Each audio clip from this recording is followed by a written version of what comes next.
ये जो ग्रंथ हैं नफरत को बोने वाले, एक युग में मनुस्मृति, दूसरे युग में रामचरितमानस और तीसरे युग में गुरु गोवलकर का बंच ऑफ थॉट, ये दुनिया को हमारे देश को, समाज को नफरत में बांटती है।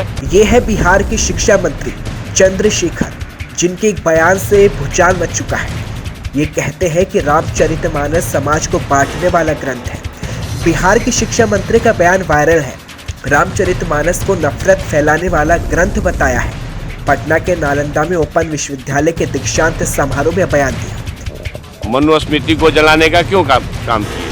इसलिए कि मनुस्मृति में एक बड़े तबका के खिलाफ, 85% लोगों के खिलाफ अनेकों गालियां दी गई। रामचरितमानस का क्यों प्रतिरोध हुआ? किस अंश का प्रतिरोध हुआ? अधम जात में विद्या पाए, भयहु जथा ही दूध पिलाए। यानी अधम मतलब होता है नीच। दुनिया के लोगों सुनो, आपके माध्यम से कहना चाहता हूँ, नीच जाति के लोगों को शिक्षा ग्रहण करने का अधिकार नहीं था। और उसमें कहा गया है कि नीच जाति के लोग शिक्षा ग्रहण करके जहरीला हो जाते हैं, जैसा कि सांप दूध पीने के बाद होता है। हम इस सवाल में मैं इसलिए ये बात कहता हूँ कि इसी चीज को कोट करके बाबा साहब अम्बेडकर ने दुनिया के लोगों को बताया, ये जो ग्रंथ हैं नफरत को बोने वाले, एक युग में मनुस्मृति, दूसरे युग में रामचरितमानस और तीसरे युग में गुरु गोवलकर का बंच ऑफ थॉट, ये दुनिया को हमारे देश को, समाज को नफरत में बांटती है। नफरत देश को महान नहीं बनाएगा, जब भी कभी महान बनाएगा तो मोहब्बत ही बनाएगा। साथ ही कहा कि मनु स्मृति में समाज की 85% आबादी वाले बड़े तबके के खिलाफ गालियां दी गई है। रामचरितमानस के उत्तरकांड में लिखा है कि नीच जाति के लोग शिक्षा ग्रहण करने के बाद सांप की तरह जहरीले हो जाते हैं।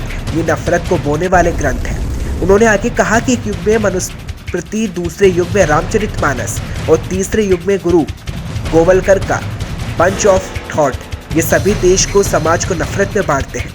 नफरत देश को कभी महान नहीं बनाएगी, देश को महान केवल मोहब्बत ही बनाएगी। इस बयान के बाद साधु संतों ने मोर्चा खोल दिया है और अब शिक्षा मंत्री को बर्खास्त करने की मांग तक उठ रही है। साधु संतों ने क्या कहा, सुने आप। जो शिक्षा मंत्री रामचरितमानस को पढ़ा नहीं, रामचरितमानस में जितने प्रेम और भाईचारा का पाठ पढ़ाया जाता है, दलित महिला सबरी के जूठे बैर खाने वाले हैं राम, पक्षी जटायु का गले लगाने वाले हैं राम। राम ने कहा है कि राम प्रताप विषमता खोई, दैविक भौतिक तापा, राम राज्य काहू नहीं व्यापा। राम राज्य बैठे तरलोका, हर्षित भये गए सब शोका। ऐसे राम का चरित्र है और उनको नफरत फैलाने वाला बोल रहे हैं, तो हमको तो संदेह लगता है कि ये शिक्षित भी है कि नहीं है। अपने आप को प्रोफेसर कहते हैं। देखिए, चंद्रशेखर जो शिक्षा मंत्री हैं बिहार के, वो अशिक्षित व्यक्ति, असभ्य प्राणी हैं, जिनको रामचरितमानस के बारे में कुछ भी नहीं पता है। रामचरितमानस एक आत्मीयता का भाव है। रामचरितमानस सर्व समाज को जोड़ने वाला भाव है। श्री राम सबके हैं। मैंने कहा था, राम सर्वप्रथम हर भारतवासी की आत्मा, उसके बाद परमात्मा है। अब वो भी मिट जाएंगे जो देश को तोड़ा करते हैं और श्री रामचरितमानस जैसे ग्रंथ को भी आतंक से जोड़ा करते हैं। और मैं बिहार सरकार से मांग करता हूं कि तत्काल प्रभाव से जो शिक्षा मंत्री चंद्रशेखर जी हैं, उनको पदच्युत करें, बहिष्कृत करें शिक्षा, और उनके ऊपर जो है कानूनी कार्यवाही करें। वो एक बहुसंख्यक समाज के धार्मिक भावनाओं को भड़काने का काम कर रहे हैं और सर्व हिंदू समाज के धार्मिक भावनाओं को आहत करने का काम कर रहे हैं। इससे हम सभी को बहुत ज्यादा आपत्ति है। रामचरितमानस भगवान श्री राम जो है मर्यादा की पराकाष्ठा है। भगवान श्री राम ने संपूर्ण विश्व को मर्यादा का पाठ पढ़ाया है, मानवता का पाठ पढ़ाया है, जीवन जीने का पाठ पढ़ाया है।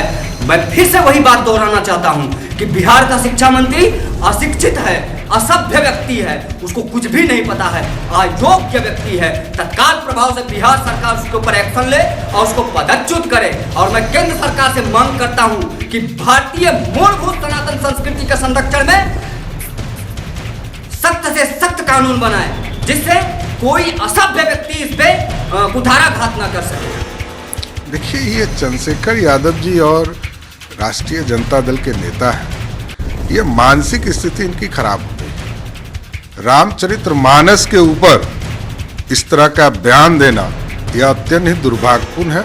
इनको सोचना चाहिए, समझना चाहिए और जरूरत पड़े तो नीतीश कुमार जी से डिमांड करता हूं कि बगल में कोइलवर में एक नया मानसिक रोग का इलाज के लिए जरूरत पड़ता है तो वहां ले जाने की चर्चा बनाई गई है बिल्डिंग, तो अब वहां पर इनको इलाज की जरूरत है।